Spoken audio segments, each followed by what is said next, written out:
दोस्तों आज बात करते हैं ब्राह्म चिन्ह की।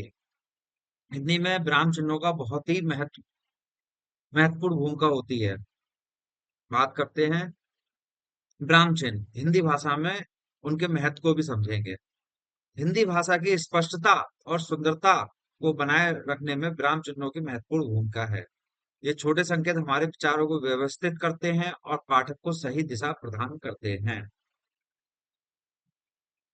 ब्राह्म चिन्ह क्या है और क्यों आवश्यक है? ब्राह्म चिन्ह की परिभाषा, पहले परिभाषा पे बात करते हैं।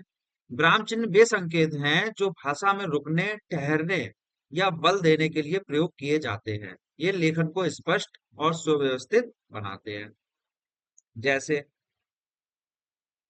हमें कोई भी चीज लिखनी है, अगर हम वहां पर कोई पैराग्राफ पढ़ रहे हैं और उस पैराग्राफ में कहीं ठहराव नहीं है, कहीं पर भी रुकने और बल नहीं दिया गया है, तो उसके भाव बदल सकते हैं। उन भावों को सही करने के लिए हमें विराम चिन्हों की आवश्यकता होती है। जैसे यहाँ पर दिया हुआ है आवश्यकता, क्यों आवश्यकता का कारण। तो नंबर एक बात करते हैं आवश्यकता की कि अर्थ की स्पष्टता प्रदान करना। कि जो मैंने जैसे कहा कि भाव भाव नहीं बदलना चाहिए। विराम चिन्ह क्या करता है कि अर्थ को स्पष्ट बनाता है, वाक्य की गति निर्धारित करता है, हमें कहाँ पर रुकना है, कहाँ पर तेज पढ़ना है, वो वाक्य की गति को निर्धारित करता है। कौन? विराम चिन्ह। भावनाओं की अभिव्यक्ति में सहायता करता है। जो बात अ, कहने वाला कहना चाह रहा है, वो उसकी बात की भावना को विराम चिन्ह ही के द्वारा ही स्पष्ट किया जा सकता है। पाठक को सही दिशा देना, और जो पढ़ने वाला है उसको उस भाव के तहत सही दिशा मिले कि वो कहने वाला क्या कहना चाह रहा है। इसलिए हमें आवश्यकता पड़ती है विराम चिन्हों की। बात करते हैं विराम चिन्हों की, तो हिंदी में कई तरीके के विराम चिन्ह होते हैं। जैसे पूर्ण विराम और अल्प विराम। पूर्ण विराम क्या होता है? वाक्य के अंत में प्रयोग होता है। यह वाक्य की पूर्ण समाप्ति का संकेत देता है। जब वाक्य पूरी तरीके से समाप्त हो जाएगा, तब हम इस विराम चिन्ह का उपयोग करेंगे। जैसे उदाहरण के तौर पर दिया गया है, राम स्कूल गया। यहाँ पर ये वाक्य खत्म हो गया पूरा, तो हमने यहाँ पर क्या यूज किया है? पूर्ण विराम। ठीक। इसी तरीके से अल्प विराम, जो इंग्लिश में कॉमा होता है, उसको हम क्या बोलते हैं? अल्प विराम। क्या होता है अल्पविराम? वाक्य के बीच में थोड़े ठहराव के लिए प्रयोग होता है। ये अर्थ को स्पष्ट करता है। जैसे हम कुछ बोल रहे हैं और कहीं पर हल्का सा ठहराव लेना है, तो वहां पर हम पूर्ण विराम नहीं, वहां पर हम क्या यूज करेंगे? अल्प विराम यूज करेंगे। जैसे उदाहरण दिया है, राम श्याम और गीता बाजार गए। ठीक है, तो राम और श्याम में थोड़ा सा हमें डिफरेंस करना है, हल्का सा, तो वहां हम थोड़ा सा ठहराव करेंगे। जैसे राम श्याम और गीता बाजार। ठीक। दोनों में डिफरेंस समझ में आया? पूर्ण विराम और अल्प विराम। पूर्ण विराम कहाँ यूज करेंगे? जहां पर वाक्य पूरा समाप्त हो जाएगा। और अल्प विराम कहाँ यूज करेंगे? जहां वाक्य में हमें थोड़ा सा ठहराव लेना है। ठीक है, आगे बढ़ते हैं। फिर है आपके विराम चिन्ह में आता है प्रश्न चिन्ह और विस्मयादि बोधक चिन्ह। क्या होते हैं ये? आइए जानते हैं। प्रश्न चिन्ह, क्वेश्चन मार्क इंग्लिश में कहते हैं, ये इसका साइन है। प्रश्नवाचक वाक्यों के अंत में लगाया जाता है। यह जिज्ञासा या संदेह को प्रकट करता है। प्रश्नवाचक जहां पर आपको जिज्ञासा हो कुछ पूछने की, या कहीं पर संदेह हो। जैसे तुम कहाँ जा रहे हो, तो यहाँ पर हम क्या यूज करेंगे? यहाँ हम ना पूर्ण विराम यूज करेंगे, ना अल्प विराम यूज करेंगे। यहाँ हम क्या यूज करेंगे? प्रश्नवाचक चिन्ह यूज करेंगे। प्रश्नवाचक चिन्ह का यूज करेंगे यहाँ पर। ठीक है। आप क्या कर रहे हो, आप कहाँ जा रहे हो, आप ऐसा क्यों कर रहे हो, यहाँ पर आप प्रश्नवाचक चिन्ह यूज करेंगे। विस्मयादि बोधक चिन्ह, विस्मयादि बोधक इस तरीके से होता है, जैसे विराम और उसके नीचे एक डॉट। जैसे कहाँ यूज करेंगे? आश्चर्य, हर्ष, शोक या आवेश प्रकट करने के लिए प्रयोग करते हैं। जैसे उदाहरण दिया हुआ है, वाह कितना सुंदर दृश्य है। ठीक। वाह कितना सुंदर दृश्य है। तो यहाँ पर वाह के बाद हम क्या करेंगे? यहाँ पर हमें क्या हुआ? यहाँ पर हमें हर्ष हुआ एक तरीके से। तो जहां हमें हर्ष होगा वहां पर हम क्या यूज करेंगे? विस्मयादि बोधक चिन्ह का यूज करेंगे। आगे बढ़ते हैं। फिर आता है अर्धविराम और कोलन। अर्धविराम होता है आपका सेमी कॉलन जिसे बोलते हैं, और ये होता है कॉलन। ठीक है, तो अर्धविराम डॉट और कॉमा कॉलन डबल डॉट। अर्धविराम कहाँ यूज करेंगे?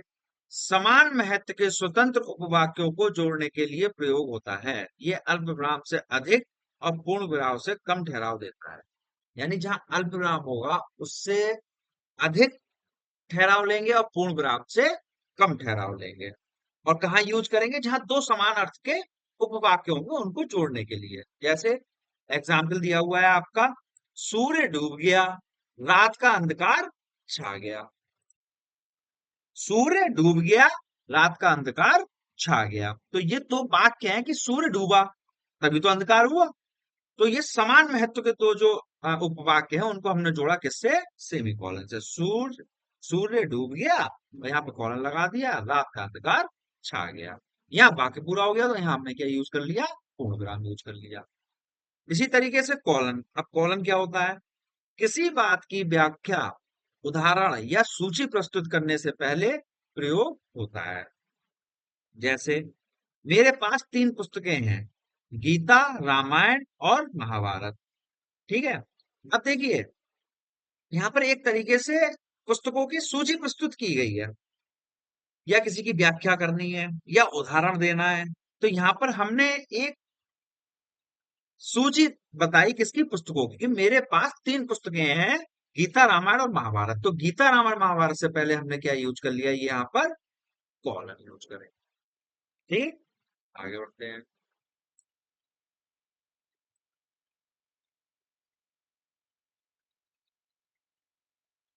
उद्धरण चिन्ह और कोष्टक, इन्वर्टेड कॉमास। इंग्लिश में उद्धरण चिन्ह को क्या कहते हैं?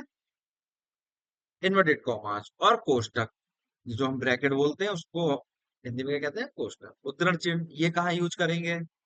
किसी के कथन को ज्यों का त्यों प्रस्तुत करने के लिए प्रयोग होता है। ये प्रत्यक्ष कथन को दर्शाता है। जब कोई व्यक्ति कोई बात को कहता है और उस बात को हम कहेंगे, तो उसकी कही हुई बात को हम किस में यूज करेंगे? इन्वर्टेड कॉमा में यूज करेंगे। जैसे उदाहरण के तौर पर दिया हुआ है कि गांधी जी ने कहा, सत्य ही ईश्वर है। गांधी जी ने कहा, सत्य ही ईश्वर है। तो सत्य ही ईश्वर किसने कहा? गांधी जी ने कहा। आपने नहीं कहा, किसने कहा? गांधी जी ने कहा। और गांधी जी ने कहा, ये कौन बता रहा है? हम बता रहे हैं। तो हम क्या करेंगे? क्या बताया उन्होंने? सत्य ही ईश्वर है। तो जो उन्होंने कहा है उसे हम किस में लिखेंगे? इन्वर्टेड कॉमास में लिखेंगे।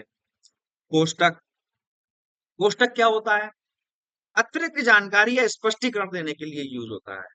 जहां पर हम किसी शब्द की या किसी चीज की अधिक जानकारी देना चाहते हैं, अतिरिक्त, और या उस चीज का हम स्पष्टीकरण देना चाहते हैं, तो वहां पर हम क्या यूज करेंगे? कोष्टक यूज करेंगे। जैसे राम कल आएगा, कोई बात नहीं, राम था, कल आएगा।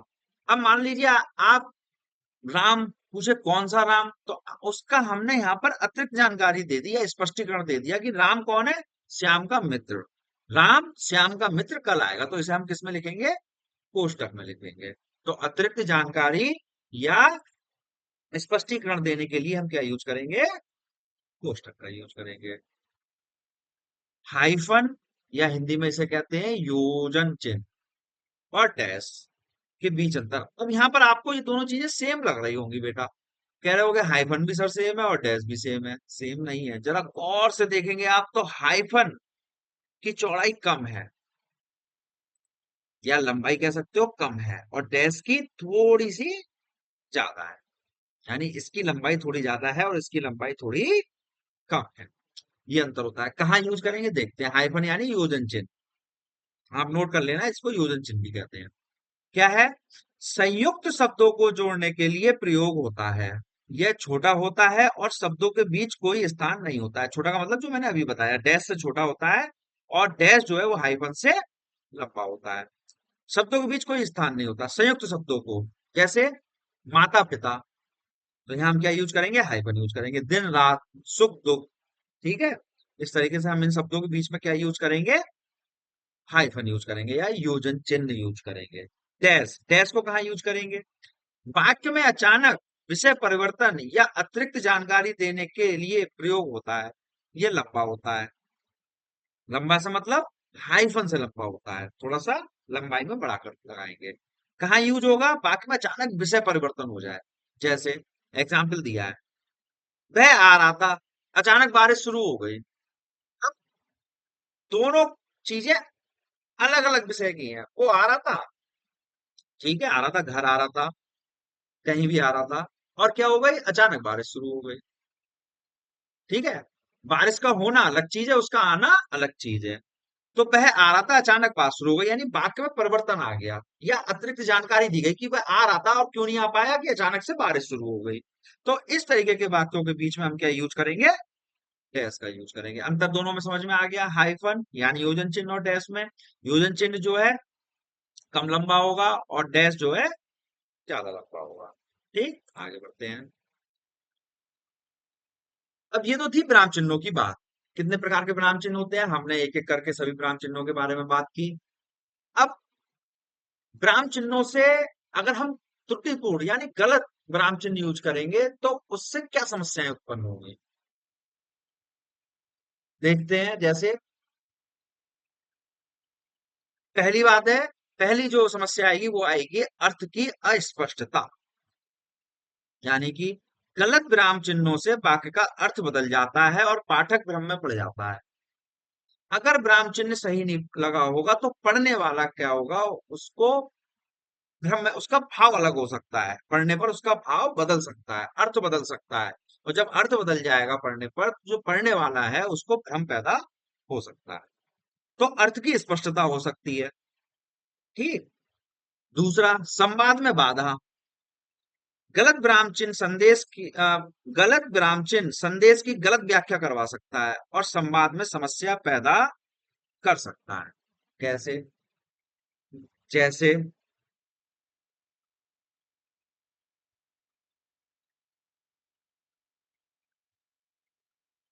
एग्जाम्पल के तौर पर, अभी एग्जैक्ट याद नहीं आ रहा, बहुत अच्छे अच्छे एग्जाम्पल्स हैं। चलो याद आएगा मैं बताऊंगा आपको। तो क्या होता है, गलत विराम चिन्ह क्या करते हैं, संदेश को गलत व्याख्या करा सकते हैं। जैसे रुको मत दौड़ो, रुको मत, रुको मत दौड़ो। तो रुको मत के बाद, जैसे रुको मत दौड़ो, तो रुको मत के बाद मैंने कॉमा लगाया, यानी कि अल्प विराम लगाया, और दौड़ो। अब मैं उस अल्प विराम को क्या कर देता हूं, रुको के बाद लगा देता हूं। तो क्या हो जाएगा, रुको मत दौड़ो। यानी कि जहां मैं कहने वाला था दौड़ो, रुको मत और दौड़ो, वहां पर मैंने रुको के बाद जब कॉमा लगा दिया तो क्या हुआ, रुको मत दौड़ो। तो पूरा अर्थ जो है बदल गया, यानी अर्थ का अनर्थ हो गया।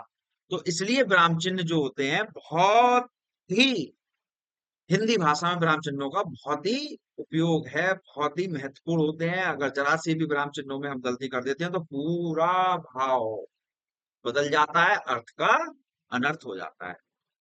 औपचारिकता की हानि। व्यावसायिक लेखन में गलत विराम चिन्ह लेखन की विश्वसनीयता को कम करते हैं। जो लेखक होते हैं, लेख लिखते हैं, कविताएं लिखते हैं, बहुत सारी चीजें होती हैं, कई विधाओं में अपनी अपनी लेखन कार्य करते हैं। अगर वो विराम चिन्हों को गलत यूज करते हैं तो उनके जो पाठक हैं या पढ़ने वाले हैं, उनकी विश्वसनीयता उनके लिए कम हो जाती है, गलत प्रभाव पड़ता है। ठीक है, भाव बदल जाएगा। लेखक जो लिखना चाह रहा है, लेखक जो बताना चाह रहा है, पढ़ने वाला वो भाव नहीं ले पाएगा और अर्थ का अर्थ हो जाएगा। तो हिंदी में विराम चिन्हों का बहुत ही महत्वपूर्ण योगदान है, बहुत ही महत्वपूर्ण, बहुत ही ज्यादा। मतलब उसको आप गलत जगह यूज नहीं कर सकते। जहां जो विराम चिन्ह यूज करना है आपको वही विराम चिन्ह वहां यूज करना पड़ेगा, वरना बहुत सारी समस्याएं आ सकती हैं, जैसे अर्थ की अस्पष्टता, संवाद में बाधा, औपचारिकता की हानि। ठीक। अब कुछ व्यवहारिक उदाहरण देखते हैं, सही और गलत प्रयोग। जैसे अभी मैं कह रहा था कि एग्जाम्पल दिमाग से मेरे मिस हो रहा है, अब यहाँ पर वो एग्जाम्पल देखते हैं, देखिए मजा आएगा। देखिए, गलत प्रयोग है और सही प्रयोग है। यहाँ पर क्या, राम श्याम गीता बाजार गए। अब राम श्याम हो सकता है एक नाम हो, राम श्याम गीता बाजार गए। ठीक। इसको ऐसे नहीं करना है, क्या करना है, राम श्याम और गीता बाजार गए, यानी कि अब हमें पता चल रहा है कि तीन व्यक्ति हैं या तीन लोग हैं, राम श्याम और गीता बाजार गए। ठीक। इसी तरीके से दूसरा देखते हैं एग्जाम्पल, तुम कहाँ जा रहे हो। तो तुम कहाँ जा रहे हो के बाद क्या करोगे, तुम कहाँ जा रहे हो क्वेश्चन मार्क लगाओगे। बोलने में तो नहीं पता चल रहा है, बोलने पर हम नहीं बोलते हैं कि क्वेश्चन मार्क, कि तुम कहाँ जा रहे हो क्वेश्चन मार्क। ठीक। या तुम कहाँ जा रहे हो प्रश्नवाचक चिन्ह, ऐसे नहीं बोलते हैं। लेकिन जैसे मैंने बताया, कोई भी लेखक लिखता है या आप कुछ लिख रहे हैं, तो वहां पर आपको हिंदी भाषा को सही लिखने के लिए आपको क्या करना पड़ेगा, विराम चिन्ह का सही यूज करना पड़ेगा। जैसे कहा, तुम कहाँ जा रहे हो, तो आपको यहाँ क्या यूज करना है, विराम चिन्ह, यहाँ हमने नहीं लगाया था। ठीक। इस तरीके से बा कितना सुंदर है, तो हम इस तरीके से नहीं लिखेंगे बा कितना सुंदर है, हम बा के बाद क्या लगाएंगे, विस्मयादि बोधक चिन्ह, वाह कितना सुंदर। ठीक है, यहाँ हमें क्या हुआ, उत्साह हुआ, वाह। ठीक है, हर्ष हुआ। उसने कहा मैं जाऊंगा। उसने कहा, देखो बात आ गई, जो गांधी जी वाली बात आई थी, सत्य ही ईश्वर है। तो उसने कहा है मैं जाऊंगा, तो उसने कहा है क्या, मैं जाऊंगा, तो मैं जाऊंगा को किस में लिखेंगे, इन्वर्टेड कॉमा। ठीक है। तो उसने कहा मैं आऊंगा। ठीक। तो इस तरीके से उदाहरण, एक उदाहरण जो मैंने दिया था बहुत अच्छा था कि रुको मत दौड़ो, यानी कि रुको मत, रुकना नहीं है आपको, रुको मत के बाद मैंने कॉमा लगाया, तो उसका मतलब क्या हुआ, अल्प विराम लगाया। रुको मत, रुकना नहीं है, दौड़ना है आपको। अब मैंने वो कॉमा हटा के रुको के बाद लगा दिया, यानी रुको मत दौड़ो। ठीक। कि आपको रुकना है, दौड़ना नहीं है, यानी कि बिल्कुल अर्थ जो है बदल गया, अर्थ का अनर्थ हो गया, चीज बिल्कुल जस्ट अपोजिट हो गई। तो इसलिए हिंदी में प्राम चिन्हों का बहुत ही महत्व है, बहुत ही ज्यादा महत्व है। अगर आप इनको गलत जगह यूज कर लेंगे तो पूरा आपका जो भाव है वो बदल जाए। इन उदाहरणों से स्पष्ट होता है कि सही विराम चिन्हों का प्रयोग कितना महत्वपूर्ण है। निष्कर्ष देखते हैं, स्पष्ट लेखन के लिए विराम चिन्हों की आवश्यकता। जैसे कहा कि अपना भाव बताना है या लेखन कार्य करना है, तो उसके लिए विराम चिन्हों की बहुत आवश्यकता होती है। क्यों होती है, नंबर एक, स्पष्टता। विराम चिन्ह क्या लाते हैं, आपकी भाषा में स्पष्टता लाते हैं। जो आप लिखना चाह रहे हैं, जो आप भाव बताना चाह रहे हैं, जो आप उसका अर्थ बताना चाह रहे हैं, तो उसकी स्पष्टता कौन लाएगा, विराम चिन्ह। ठीक। प्रभावी संवाद, सही संदेश पहुंचने में सहायक। रही बात, अगर आप किसी को कोई संवाद दे रहे हैं, कोई भाषण दे रहे हैं, या किसी से कुछ कह रहे हैं, या किसी से कोई तर्क वितर्क कर रहे हैं, या किसी से अपनी कोई बात कह रहे हैं, तो उस बात को सही ढंग से, सही भाव से, सही अर्थ से पहुंचाने के लिए हमें किसकी आवश्यकता होगी, विराम चिन्ह की। कहाँ पर अल्प विराम की तरह हमें ठहरना है, कहाँ पर हमें अर्ध विराम की तरह ठहरना है, कहाँ पर हमें ठहराव विराम की तरह लाना है, तो वो हमें सही जगह सही यूज करना पड़ेगा।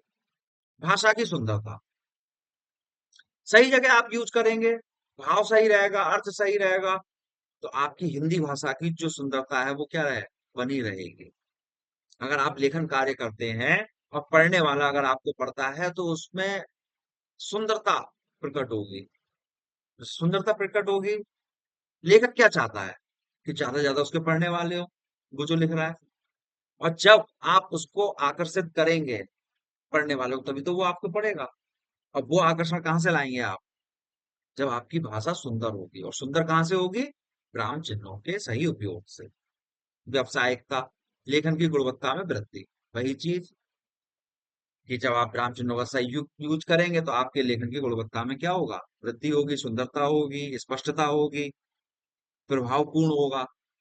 इसलिए हिंदी में या हिंदी भाषा में विराम चिन्हों का बहुत ही महत्व होता है।